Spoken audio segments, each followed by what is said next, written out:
Hello, everybody. This is Delilah, and I am doing my first testimony regarding the value of being able to hear from God while I'm sitting outside on vacation. So, my first testimony has to do with a few years ago when my daughter was a teenager and she wanted to go on a Saturday with my sister and her husband and my sister's two boys and my mother. And we live in Michigan, and she wanted to go to a barbecue festival that was being held in Ohio. And I said yes, and they all piled in the van and they left for Ohio. And where was I? Where I always am, with my head in a book. So, they were gone for about, I would say, a couple hours, maybe three. And back in those days, the is when cell phones were just coming out. So the cell phones did not have the reach of going past state lines, and they were like pay as you go before the industry really got started building up the technology and capabilities. So that's the type of cell phone that I had. And while they were away at that 2 to 3 hour mark, I got a phone call, and somebody called me and said, "Hello, Delilah, is this Delilah?" And I said, "Yes."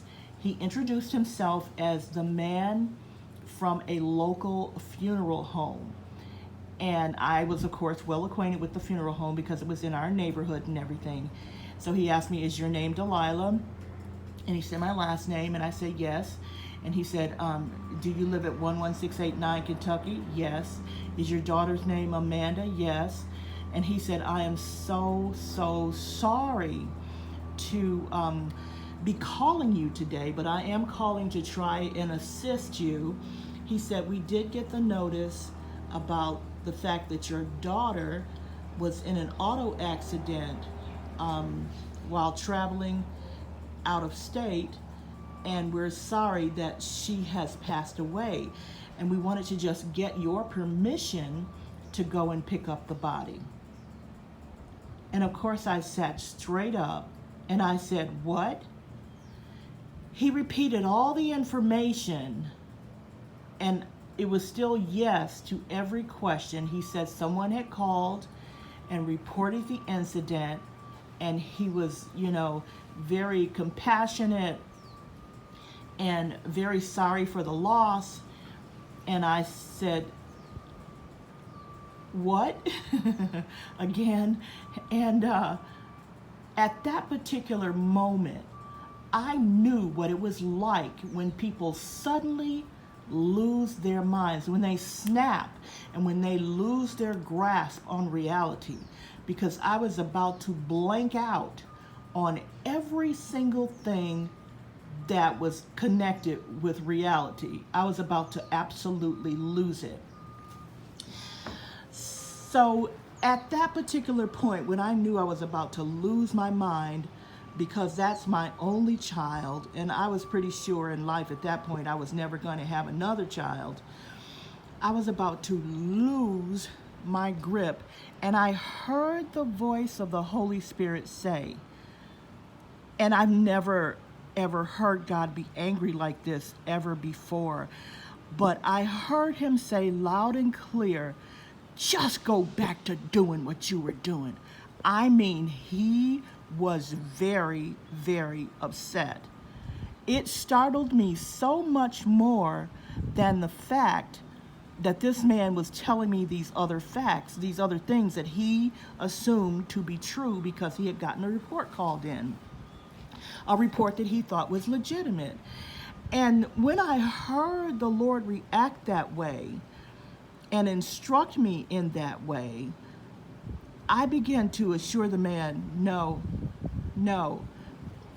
I have no way of reaching her because my relatives, did not have cell phones. So I wasn't able to call them because they were at the festival in another state. And I said, I began to assure him. I said, oh no, just calm down. I'm telling him, you calm down. It's okay. Don't be upset. My child is okay, because I just heard God say, go back to doing what you were doing. And I know, because he said that, that she's okay.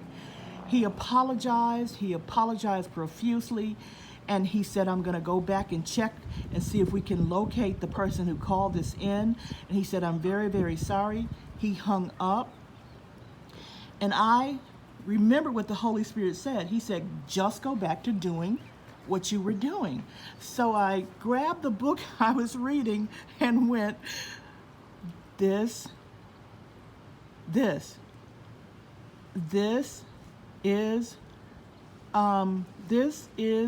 the process. What is this? It took everything within me to try and read just one line, because my nervous system had jumped in. Everything was functioning in overkill, and it took everything within me to just go back to reading that book. The phone rang again. It was the funeral home personnel, and he was calling back to just say, I did call the right person, right? This is the information that was given to me. And I said, yes, but don't worry about it, because she's going to come through that door very soon. And he apologized profusely again. He was really upset. I could tell that he had given a false report. And I said, don't be concerned. And so he hung up and I hung up. And about an hour or so later, my baby walked in that door. And so I just want to impress on you that I'm not some special one. Anybody can hear from God. The more time you spend with somebody, the more you know their voice, the more you know it's not you, but it's him speaking to you, and anyone can hear from God. So I just want to encourage you today that there is a huge, huge value in being able to hear from God as you go along life's pathways. So we'll talk more about the how in the future, and I do have another testimony coming, but I hope you enjoyed hearing this one. Thank you.